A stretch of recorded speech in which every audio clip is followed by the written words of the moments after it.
Olá, amigos, sejam bem-vindos, sejam bem-vindas ao nosso canal. Hoje nós comentaremos, a partir deste vídeo, nós comentaremos o informativo 858 de agosto de 2025, nessa série de comentários dos informativos do Superior Tribunal de Justiça de 2025, de agosto, basicamente. Eu recomendo sempre que você tome o seu informativo para estudar aqui comigo. Eu estou estudando informativo, isso aqui, eu estou abrindo a minha câmera no momento em que eu estudo informativo. Estou literalmente com o informativo aqui no meu dispositivo eletrônico. Eu prefiro estudá-lo num dispositivo eletrônico, que é mais fácil para mim, inclusive mais fácil aqui nesse sistema de tecnologia de comunicar para vocês como eu estou estudando. Mas tem gente que prefere o papel, então você pode imprimi-lo e ir fazendo as suas anotações na medida em que eu vou comentando julgado após julgado. O meu foco aqui é justamente abrir o meu estudo de informativo e fazer aqui um grande grupo de estudo de informativo. Nós estamos aqui comentando o informativo 858, que tem vários recursos repetitivos. Se você me segue aqui há algum tempo, você já percebeu, você já assistiu outros vídeos, você já percebeu que os informativos do STJ, os informativos semanais do STJ, eu comento do seguinte modo. Primeiro, os repetitivos. Depois, os julgamentos dos colegiados maiores. Quais são os colegiados maiores do STJ? A Corte Especial, a primeira sessão, a segunda sessão e a terceira sessão. Depois eu comento sucessivamente os julgamentos das turmas. São 6 turmas no STJ. De primeira turma a sexta turma. 2 turmas de cada ramo ou de cada ramificação de competências do tribunal. Primeira e segunda turma, direito público. Terceira e quarta turma, direito privado. Quinta e sexta turma, direito penal. E aí eu comento sucessivamente nessa ordem. Então vamos começar hoje aqui pelo informativo 858. Esse informativo tem muitos repetitivos. Então vamos ao primeiro repetitivo, tá? Vamos lá aqui.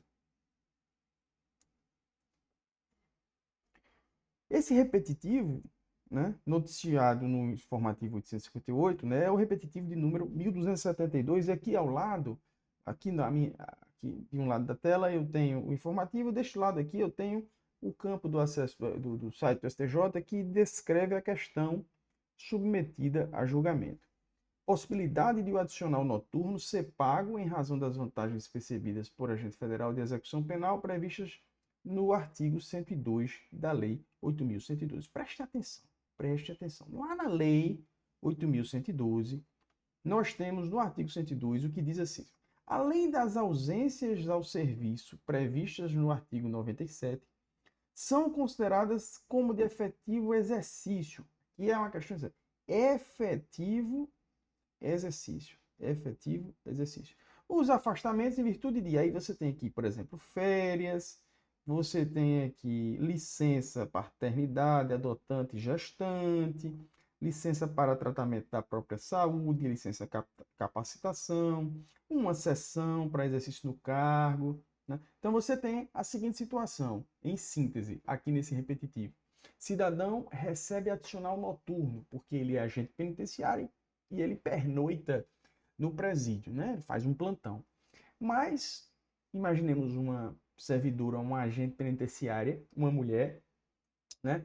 E ela tem uma gestação e entra em licença maternidade. Ela continuará recebendo esse adicional noturno durante a licença maternidade? Mutatis mutandi. Cidadão é agente penitenciário. Ele entra em férias. Naquele período de férias, obviamente, ele está afastado e aquele tempo, pela lei, conta todos os efeitos, né? A lei diz que é como efetivo exercício. Férias, licença maternidade, licença paternidade. Mas esse efetivo exercício autoriza interpretar que a administração deve o pagamento do adicional noturno. Essa é a questão. É interessante porque existem várias verbas, mutatis mutandi, que vão ser consideradas propter laborem, como considerou aqui o STJ. E eu digo, um adicional de substituição, por exemplo, né, que tem carreiras que recebem, um adicional ou qualquer outro tipo de adicional que ele colhe ou ele tem uma aderência numa forma específica de desempenho do trabalho, e estará ausente, obviamente, nos casos de afastamento, ainda que esses afastamentos, pela lei, sejam contados como efetivo exercício. O que é que considerou o STJ diante dessa questão, né? Quer dizer, o agente penitenciário que pernoita normalmente ele pernoita, ele faz plantões, ele recebe o adicional noturno se ele entra em licença gestante, licença paternidade, licença maternidade, ou ele vai passar ali o tempo da licença maternidade todo, todos aqueles meses sem receber. E a gente sabe que essas verbas propter laborem, elas têm uma composição relevante na remuneração. O STJ decidiu o seguinte, né? O STJ decidiu o seguinte: estas ausências aqui, né, não são devidas. Durante estas ausências aqui não são devidas verbas propter labore, dentre as quais aqui estava no repetitivo adicional noturno. E foi fixada a seguinte tese. Vamos lá, tá aqui bem alto. O adicional noturno não será devido ao servidor da carreira de agente federal nos períodos de afastamento, ainda que considerado como de efetivo exercício. É claro que o repetitivo aqui ele tem um supedâneo fático relacionado à carreira de agente federal, mas o cara, quando for fazer uma questão de concurso, ele vai abstrair isso. Ele vai considerar, o servidor em férias e tal, ele recebe uma verba propter labore. Então, procure extrair do repetitivo as suas razões. O que é que foi decidido? O que foi decidido aqui é que verbas ou parcelas remuneratórias propter labore, elas não subsistem nos períodos de afastamentos, ainda que a lei diga que esses afastamentos, como férias, licença gestante, licença paternidade, o que é que seja, ainda que esses afastamentos sejam considerados pela lei como de efetivo exercício. Essa é a ratio decidendi, digamos assim, a razão de decidir esse precedente. Abstraia a espuma fática, né? Então, o que é que disse o STJ? É incontrovérsil que os trabalhadores laboram no período noturno, né? Têm maiores dificuldades de convívio familiar e social em razão do maior desgaste físico e mental a que estão submetidos, considerando que o período noturno é biologicamente destinado ao cansaço. Entretanto, não havendo mais a prestação de serviço nesse período, cessam também os impactos negativos, né? Cessam também os impactos negativos na saúde do trabalhador que legitimam a mencionada compensação, não justificando o pagamento do adicional noturno nos períodos de afastamento do servidor. Aliás, aí aqui entra o ponto talvez mais importante, né? Essa questão aqui do propter laborem, né? A jurisprudência do STJ é pacífica no sentido de que o adicional noturno tem a natureza propter laborem, isto é, só será devido ao servidor, ao servidor enquanto estiver exercer atividade no período noturno, não se incorporando assim a sua remuneração. Essa razão de decidir, ela é replicável a outros casos, né? A outras situações e a outras circunstâncias.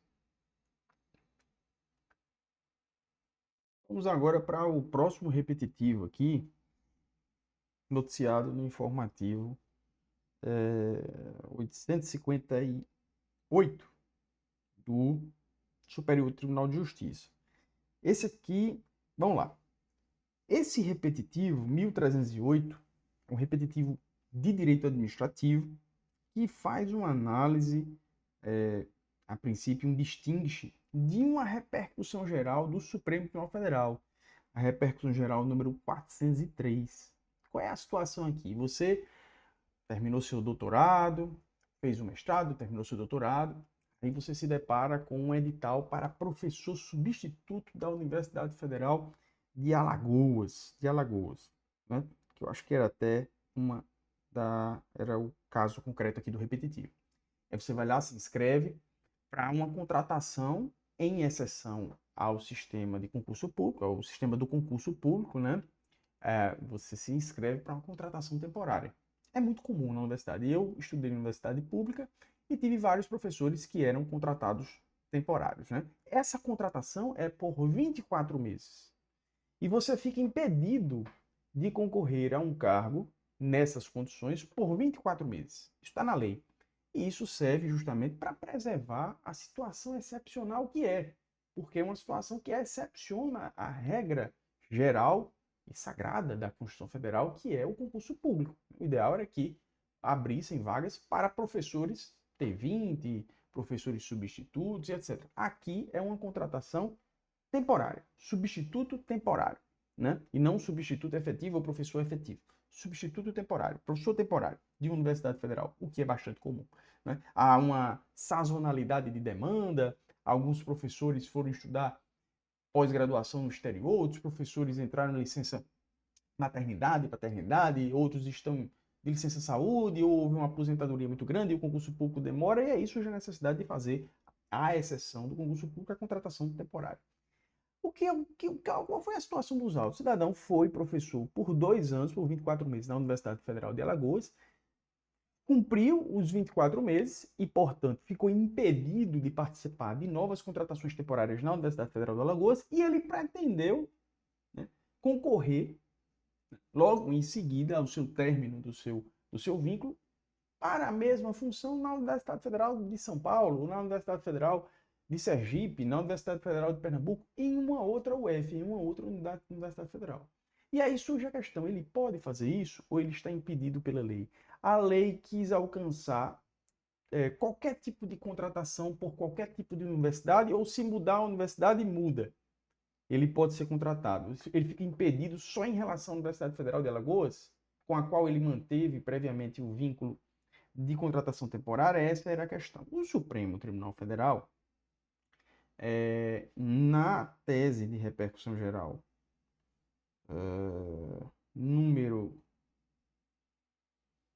403, cujo título era Requisitos para a contratação de professor substituto no âmbito de instituições federais de ensino superior. Tinha a seguinte descrição, teve como relator o ministro Edson Fachin. Recurso extraordinário que se discute a constitucionalidade do artigo da lei de contratação temporária que veda a contratação de professor substituto, veda a contratação de professor substituto com contrato vigente, ou que seu último contrato nessa modalidade tenha terminado há menos de 2 anos, esses 24 meses. Ele fica 24 meses impedido de celebrar o mesmo contrato. E o Supremo Tribunal Federal fixou a seguinte tese.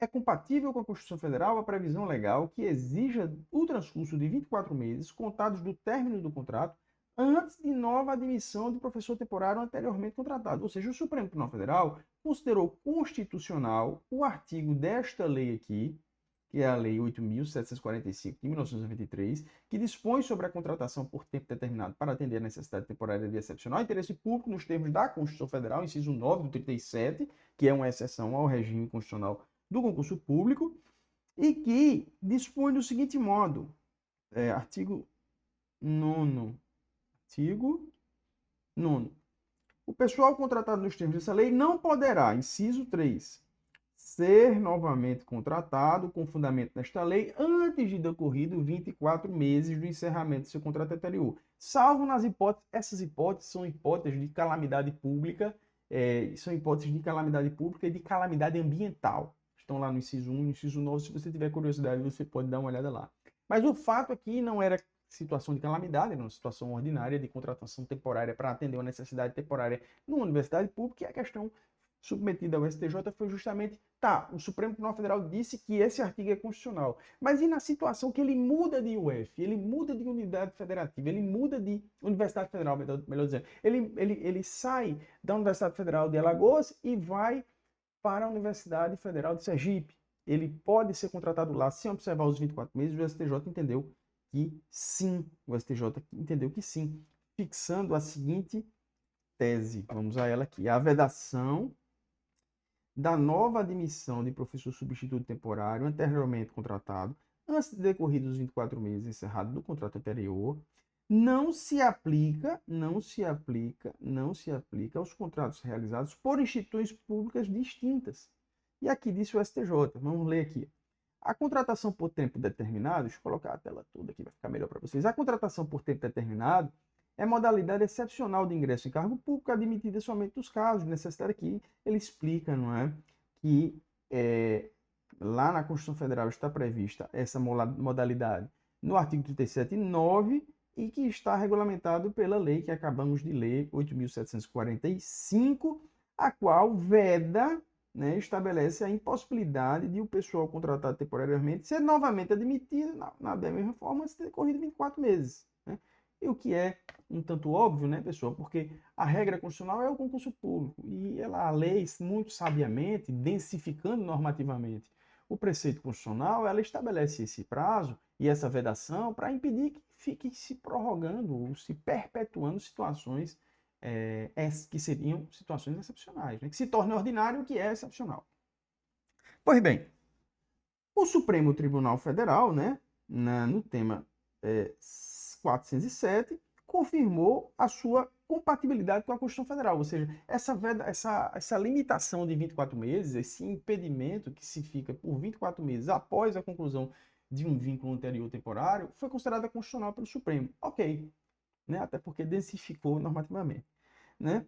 Mas o STJ faz um distingue, imprescindível estabelecer um distingue. Distingue é uma distinção do precedente. Quando você pega um contexto de um caso concreto e o aparta da lógica que marcou o precedente, você faz uma distinção, não é? Uma distinção. Olha, este caso concreto é diferente entre a tese fixada no tema e a situação concreta em análise, pois o recurso paradigmático analisado na Corte Superior tratava de nova contratação temporária de professor substituto pela mesma instituição superior, ou seja, perpetuando um vínculo com a mesma instituição. Essa hipótese é diversa, né? Essa hipótese é diversa daquela do recorrido, pois firmara contrato anteriormente com a Universidade Federal de Alagoas e fora impedido de estabelecer um novo vínculo com o Instituto Federal de Alagoas, ou seja, ele tinha um vínculo temporário com a Universidade Federal e foi concorrer a um vínculo temporário, ou foi ser admitido com um vínculo temporário com o Instituto Federal. Era no mesmo estado, mas são instituições diferentes. Vocês sabem que essas instituições elas têm natureza jurídica própria, né? Elas são entidades autônomas, né? A imposição da quarentena se justifica somente no primeiro caso, ou seja, na mesma instituição, de recontratação pela mesma instituição, pois visa impedir que se torne perene, do jeito que eu falei para vocês. Né? Ao contrário, senso, o caso em discussão é de admissão de professor temporário por instituição diversa, não havendo, portanto, o risco de perpetuação de determinado órgão da administração pública. Veja como é interessante, do ponto de vista do raciocínio de um repetitivo, de um precedente qualificado, que o STJ pega a razão de decidir, que é justamente a razão de decidir o quê? Vedar a perpetuação de vínculos com a administração pública que sejam temporários, ou seja, uma situação que é de exceção ao concurso público se tornar perene. Ele toma esse raciocínio e aplica de uma maneira diferente, aparentemente diferente do raciocínio que gerou o tema de repercussão geral 403, mas que respeita o núcleo do repetitivo, não o degrada, né? Nesse sentido e tal e tudo. E aí foi o que ficou aqui, esse trecho aqui vocês leem, mas eu não vou ler aqui para o vídeo não ficar muito longo, tá? Então é isso, a tese é essa, está explicada, tema 403 do STF, tema 1308 do STJ, aqui é dialogando nas suas razões de decidir, tá? Interessantíssimo, né? Esse caso. Esse próximo repetitivo, também de direito administrativo, ele não demanda maiores comentários, igualmente, esse tema 1346, porque, na verdade, concluiu o Superior Tribunal de Justiça por não conhecer do recurso especial. Vocês sabem que o recurso especial é uma técnica processual de acesso à Corte de Sobreposição Interpretativa, o Superior Tribunal de Justiça, que firma o sentido e o alcance, a interpretação que deve ser dada à lei federal. Só que aqui, o que terminou se descortinando era que a pretensão estava relacionada à interpretação de dispositivos normativos editados pela Agência Nacional de Energia Elétrica e não leis federais. Então, o recurso não foi conhecido, né? Aqui, ó. Na hipótese, o fundamento da solução é a aplicação de atos normativos da Agência Nacional de Energia Elétrica, né? Ocorre que, embora materialmente possam ser atos normativos primários, por terem potencial de inovar no ordenamento jurídico, criando, modificando e extinguindo direitos, as resoluções das agências são formalmente atos normativos secundários. Né? E o critério da Constituição Federal, tratado ou lei federal, é formal, né? Ou seja, tem que ser uma lei formal. Por isso, mesmo que aptas a inovar no ordenamento jurídico, as resoluções não servem como parâmetro para o recurso especial. Então, no final das contas, o recurso especial não foi conhecido, então não adentrou-se nenhum tipo de tese em relação a esse repetitivo. O repetitivo terminou firmando simplesmente a tese de que não cabe recurso especial para discutir atos infralegais, embora deles possa se retirar a normatividade, o critério constitucional para o conhecimento do recurso especial é formal, lei federal ou tratado, que vocês sabem que o tratado, quando não for um tratado de direitos humanos incorporado nos termos do artigo 5º, parágrafo 3º da Constituição Federal, ele é lei federal, né? Ele pode ter supralegalidade, né? Mas ele é lei federal. Quando não for emenda constitucional nos termos lá do artigo 5º parágrafo 3º, como é o Tratado, a Convenção de Nova York de Pessoas com Deficiência, que é uma emenda constitucional. Mas vamos prosseguindo aqui. O próximo repetitivo desse informativo. Esse repetitivo aqui, o tema 1342, ele é muito interessante porque ele nos remete aqui a uma disposição constitucional bastante conhecida de todos. Deixa eu mostrar aqui para vocês ela. Deixa eu abrir aqui meu iPad. Fechou aqui do nada. Olha só, essa é a disposição constitucional do artigo 7º, né? Inciso 33. O caput diz: são direitos dos trabalhadores urbanos e rurais, além de outros que visem a melhoria da sua condição social. E aí diz o inciso: proibição de trabalho noturno, perigoso ou insalubre a menores de 18 anos e de qualquer trabalho a menores de 16 anos, salvo na condição de aprendiz a partir dos 14 anos. Então, a partir dos 14 anos, a Constituição permite o trabalho do aprendiz, o menor aprendiz, né? E essa figura do contrato de aprendizagem, do contrato do menor aprendiz, ela está prevista no artigo 428 da CLT. Qual era o problema aqui? Ah, professor, isso aqui é direito de trabalho? Não, não é que é direito de trabalho. É direito tributário. É exatamente a incidência dos tributos incidentes sobre a relação de trabalho, se eles incidiriam também sobre a relação de aprendizagem. Me parece evidente que sim, né? Que incidiriam. Foi feito um repetitivo para confirmar essa jurisprudência que já era a jurisprudência do tribunal. Não há que fazer distinção para efeitos de incidência de contribuição previdenciária, que são os tributos incidentes sobre a relação de trabalho, quando o trabalho é exercido a partir dos 14 anos, até porque isso prejudicaria bastante o menor aprendiz, quando na verdade a Constituição Federal claramente quis protegê-lo, né?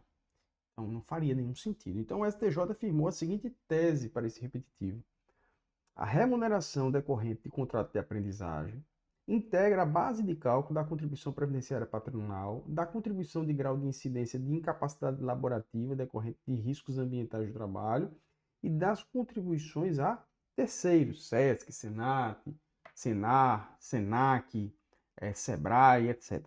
Né? Contribuição do salário à educação, né? Então todas as outras contribuições previdenciárias que incidem numa relação laborativa com maiores de 18 anos também vai incidir. Não vai haver nenhum tipo de distinção em relação ao contrato de aprendizagem, né? E aqui o STJ cita que o reconhecimento dos direitos previdenciários ao adolescente é um princípio da legislação protetiva, e aqui ele cita o ECA, né? O artigo 65 do ECA. Não se sustenta que o contrato de aprendizagem não gera uma relação de emprego em sentido amplo, gera, né? Então, é basicamente isso, tá? Basicamente isso. Não há uma distinção para efeitos tributários desses tipos de vínculo. Isso foi firmado aqui no nosso tema repetitivo 1342. Vamos passar para o seguinte. Esse precedente aqui, pessoal, esse julgamento aqui, ele é muito importante, especialmente por dois motivos. Eu vou até anotar aqui para a gente não se perder, certo? A distinção entre os temas 1099 e o tema 938 do STJ, ambos já julgados, e a distinção desse tema 1099 para o tema ainda a ser julgado 1173. Porque essa distinção é importante. Vamos primeiro falar desta distinção, que está no âmago aqui da nossa questão, e depois a gente fala da outra. Veja só, imaginemos que você compre um apartamento na planta, né? O famoso apartamento na planta. Você vai lá, olha um terreno, vê o empreendimento que será construído naquela região, você acha bacana, interessante. Ok, você compra. E aí, na hora de fazer o contrato, a construtora é grande, ela insere duas cláusulas. duas amiguinhas aqui, duas cláusulas. Uma cláusula que transfere para você o encargo da corretagem pela venda daquela unidade imobiliária. Então, a construtora, ela deixa claro, diz, ó, eu vou te vender esse apartamento aqui na planta por R$ 500.000, mas você que vai pagar o corretor. Ela coloca essa cláusula no contrato, ok.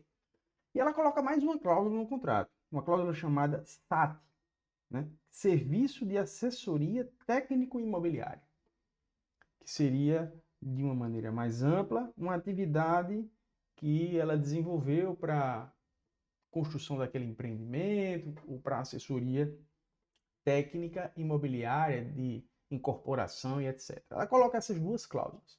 Você assina, compra o imóvel, mas durante a construção do empreendimento, você diz, você revendo os seus papéis lá, você diz, rapaz, isso aqui é abusivo. Eu entendo que é abusivo transferir para mim, comprador de uma área, né, de um apartamento na planta, os custos com a intermediação imobiliária, ou seja, os custos da corretária, eu entendo que é ilícito. E entendo também que é ilícito o tal do SAT, né? Essa cláusula aqui, me transferindo aqui um encargo por serviço de assessoria técnico-imobiliária, eu entendo que é ilegal. Aí você entra na justiça.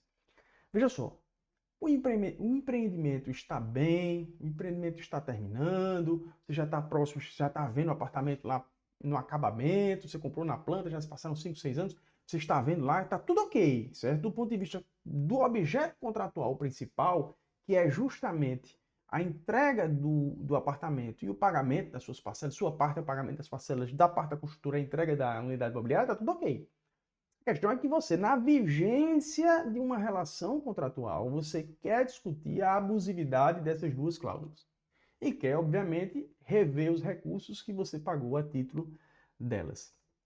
Essa questão que eu lhes falei, foi decidida pelo Superior Tribunal de Justiça no tema 938. 938. Que não é o tema que a gente está discutindo aqui, certo? Esse tema 938, ele foi julgado pelo STJ e tinha como questão submetida ao julgamento os seguintes pontos. Item 1. Prescrição da pretensão de restituição das parcelas pagas a título de comissão de corretagem de assessoria imobiliária, sob o fundamento da abusividade. Você entendeu que seria abusivo. 2.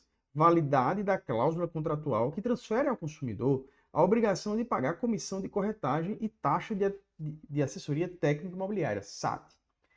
Em relação à prescrição, no seio dessa relação contratual, o STJ decidiu o seguinte: incidência da prescrição trienal, 3 anos, sobre a pretensão de restituição dos valores pagos a título de comissão e a título dessa SAT aqui. Então, o STJ entendeu, interpretando aqui, fez uma interpretação, de certo modo, ampliativa desses dispositivos aqui do Código Civil. Né? Artigo 206 do Código Civil. Prescreve em 3 anos, aí, pretensão de ressarcimento de enriquecimento sem causa e pretensão de reparação civil. Ele entendeu que na vigência contratual seriam aplicáveis essas duas prescrições, ok? E para isso, ele trilhou um raciocínio que ele vinha trilhando de um outro repetitivo. Eu não vou falar desse, tá? Só se você tiver curiosidade, porque também não tem nada a ver do ponto de vista do direito material, que são contratos de plano de seguro de assistência de saúde, pretensões securitárias, na vigência destas relações contratuais. Ele aplicou a mesma razão de decidir deste repetitivo 610, porque lá também, na relação com a construtora, também havia uma relação contratual que estava vigente. Então, entendam, o STJ, numa relação contratual sadia e vigente, no tema 938, entendeu dessa forma aplicar a prescrição trienal. Abrindo um parêntese, ele considerou legal a transferência do encargo com a corretagem, mas considerou ilegal a tal da SAT, ok? Isso aí do ponto de vista do direito material, mas o que nos interessa é a prescrição. Fechado o raciocínio, aí a gente vem para cá, para o nosso 1099. O 1099, ele foi afetado porque a Corte Especial, ela começou a ter uma interpretação mais restritiva daqueles artigos que eu li do Código Civil. mas para um outro contexto. Qual era o contexto? Agora vamos para o contexto, está bem delimitado o 938. Agora vamos para o contexto do nosso 1099. 1099, você foi lá comprar o seu apartamento. A construtora, lá na planta, só tinha um terreno. A construtora também lhe cobrou pela intermediação imobiliária. Só que a situação se agravou num determinado momento que você e os demais adquirentes perceberam que a construtora simplesmente abandonou a obra. Simplesmente a construtora não deu seguimento ao esqueleto, fez a estrutura e não continuou o prédio. Não deu continuidade à sua obrigação principal, que era efetivamente lhe entregar a unidade imobiliária. Em razão disso, além de pretender contra a construtora uma ação maior, ou seja, outras pretensões, você também está pedindo a restituição da corretagem. Por que você está pedindo? Porque simplesmente o prédio não vai ser entregue, ela parou, ela abandonou as obras, o que é uma realidade, infelizmente, bastante comum no nosso país. Começa a obra, não tem recurso, e a construtora quebrou, não sei se foi o caso aqui que a construtora quebrou, tá? Não quero lançar essa para nenhuma construtora. Mas, enfim, o que importa? Diferentemente da outra situação, nós saímos de uma situação contratual. Na verdade, o contrato acabou.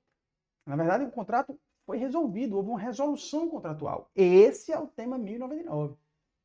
E aí, qual é o prazo prescricional neste contexto? O STJ disse que neste contexto, em que se sai de uma relação contratual, e, portanto, se sai tanto do contexto do 938, do tema repetitivo 938, como do 610, o prazo será decenal, o prazo geral do 205 do Código Civil. Foi isso que o STJ decidiu. E aí a gente vai ver aqui o que foi que ele decidiu. Vamos lá. Prescrição decenal... Opa, eu estou sem... Aqui, vamos lá. Prescrição decenal da pretensão de restituição dos valores pagos a título de comissão de corretagem, quando o pedido de repetição dirigido contra a construtora tiver por fundamento a resolução do contrato em virtude de atraso na entrega do imóvel, contando-se o prazo desde a data em que o adquirente tiver ciência da recusa da restituição integral das parcelas pagas. Aqui ele está falando de atraso ou inconclusão, ou seja, o apartamento era para estar pronto hoje e não está, parou, a obra parou. Tá? Então aqui a gente está falando de inadimplemento contratual. O adquirente da unidade imobiliária não está, a sua causa de pedir não é a abusividade da cláusula, ele não quer questionar, ele quer dizer, olha, eu paguei a comissão de corretagem, mas o imóvel não foi entregue. Eu paguei esta cláusula aqui, e o contrato não foi cumprido. Não é? Então aqui o STJ faz aqui uma certa digressão sobre todos esses temas, que eu tentei resumir ao máximo aqui, não é? E ele termina concluindo, não é? Que na hipótese desta afetação, em que a repetição tem por fundamento a resolução do contrato por culpa da construtora, a jurisprudência se alinhou aos precedentes da Corte Especial, aplicando a prescrição decenal, porquanto o indébito teve por causa jurídica, que é o contrato, né, resolvido por inadimplemento, o que afasta a caracterização do enriquecimento sem causa. Diferente numa situação na qual você tem um contrato que está vigente, cujos prazos contratuais estão sendo observados pela construtora, e você questiona, a título de enriquecimento sem causa, uma cláusula contratual que está ali. Esta situação é diferente, porque, na verdade, o contrato não está sendo cumprido, e esta é a causa jurídica do pedido, não é a abusividade da cláusula. E aí houve essa distinção no tratamento da prescrição. Para encerrar, eu vou distinguir agora este tema aqui, ao fim e ao cabo também o 938, do 1173. Eu penso que o tema 1173 é um dos temas mais importantes do STJ, do ponto de vista do direito civil. Porque ele não foi julgado ainda, e você me acompanha aqui no canal, assim que ele for julgado, eu solto um vídeo aqui também. Então é por isso que é importante você nos seguir aqui, que a gente nunca sabe quando será julgado, nem eu sei às vezes. Eu fico sabendo depois, assim, alguns dias, algumas semanas depois, aí eu corro para estudar, porque o tribunal julga muitas coisas e julga muito rápido. Mas olha só qual é o tema a ser questionado lá. No 1073, os adquirentes de unidades imobiliárias não estão ingressando contra as construtoras, estão ingressando diretamente contra os corretores. Os demandados são os corretores, olha. E a questão submetida ao julgamento é definir os limites da responsabilidade do corretor, não é da construtora, é do corretor ou de uma sociedade de corretores, de uma sociedade intermediadora, por danos causados ao consumidor em razão do descumprimento pela construtora da obrigação relativa à entrega de empreendimento imobiliário previsto em contrato de comércio permanente. Você foi lá comprar um empreendimento, um corretor, compre essa construtora é boa, ela não quebra nunca, ela vai entregar e depois a construtora não entrega. Você pode responsabilizar o corretor ou não, ou em que medida? Isso aqui, imagina a relevância disso aqui para todas as relações jurídicas imobiliárias no país.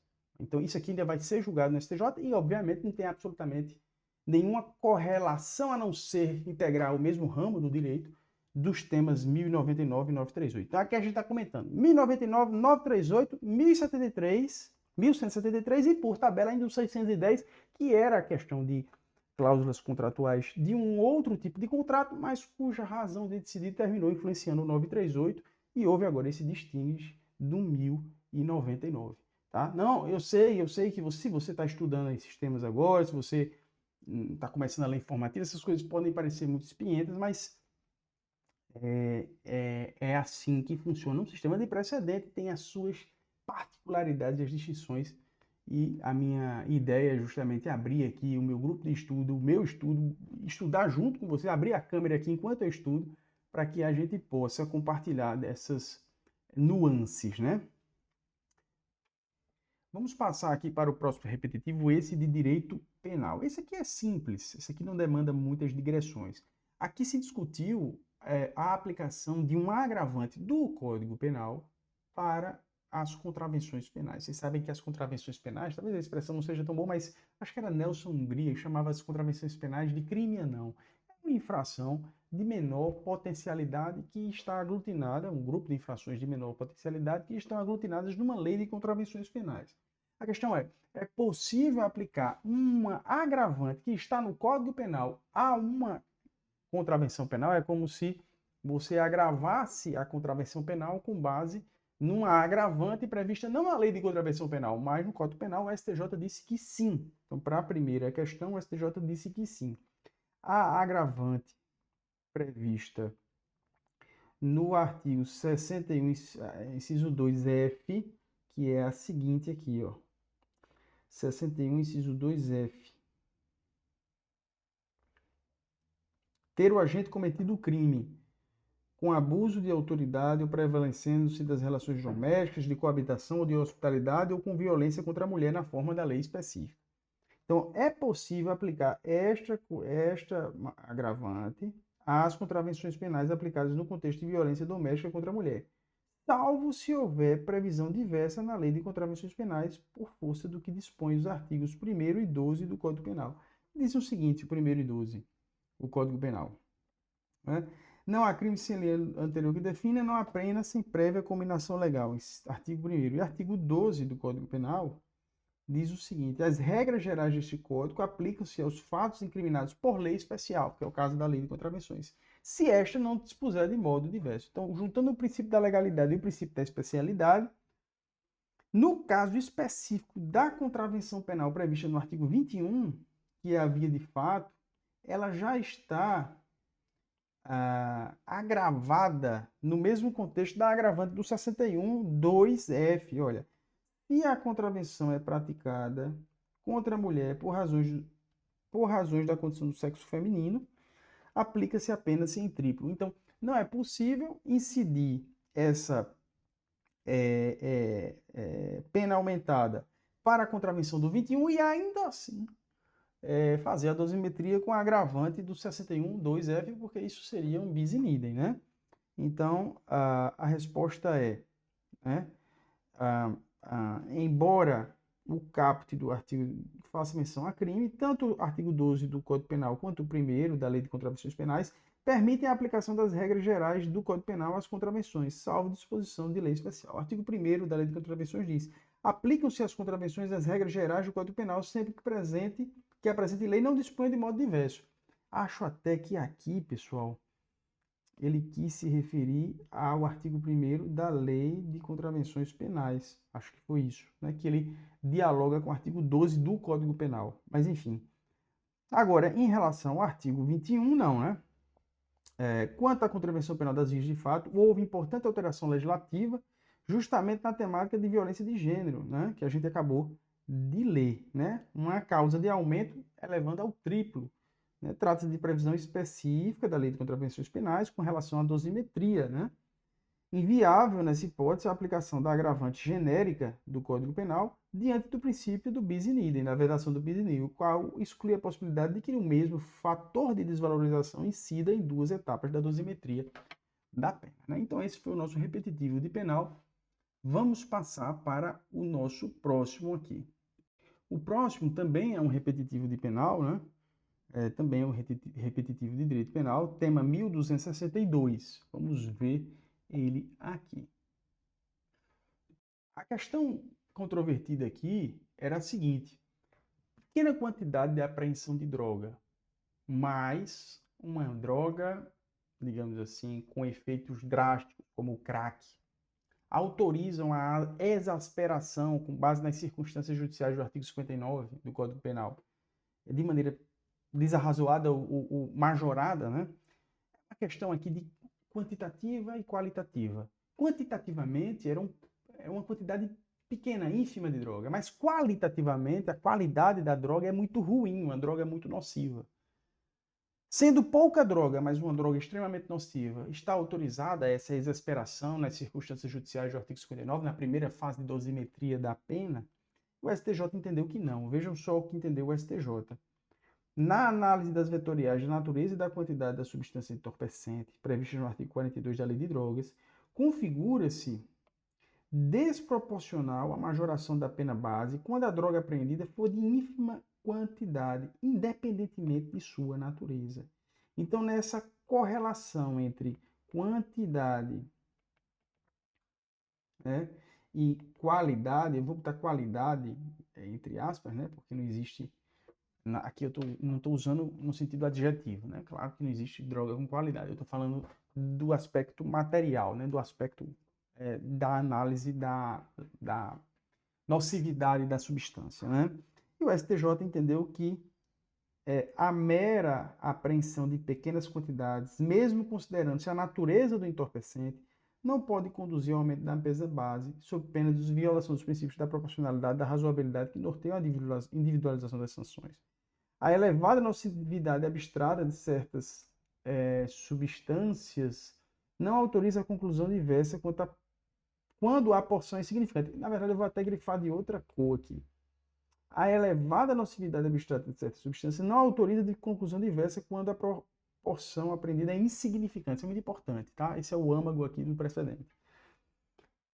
Ainda que se trate de droga de alto poder deletério, como a cocaína ou o crack, a exiguidade do material apreendido reduz sobremaneira o seu potencial lesivo. Dessa forma, valorar apenas a natureza danosa, né? Valorar apenas a natureza danosa, valorar apenas a natureza danosa da droga, ignorando a parca quantidade, redunda em desproporcionalidade. Aqui é o âmago do nosso precedente, né? Então esse foi o repetitivo tema 1262 do Superior Tribunal de Justiça. E aqui, pessoal, a gente encerra essa primeira parte aqui do repetitivo, do informativo 858, notadamente dos repetitivos, né? E num segundo vídeo eu comentarei os julgamentos da seção de direito privado, aqui, esse aqui e os demais, né? E num terceiro vídeo eu comentarei os julgamentos das seções de direito penal, que é o restante aqui do informativo, tá? Então acompanhem aqui o nosso canal, se inscrevam para acompanhar para saberem quando eu subir o vídeo, ou então dá um pesquisa aí, ver se eu já subi, para que você possa ter acesso aos demais comentários sobre esse informativo. Informativo cheio de precedentes, né? Esse primeiro vídeo aqui ficou um pouco extenso, com muitos precedentes obrigatórios, né? Precedentes paradigmáticos, mas é importante que a gente os exponha com calma, porque são mais relevantes, né?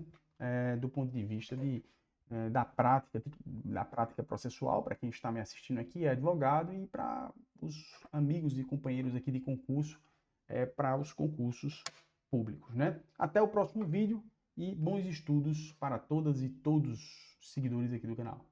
Até mais!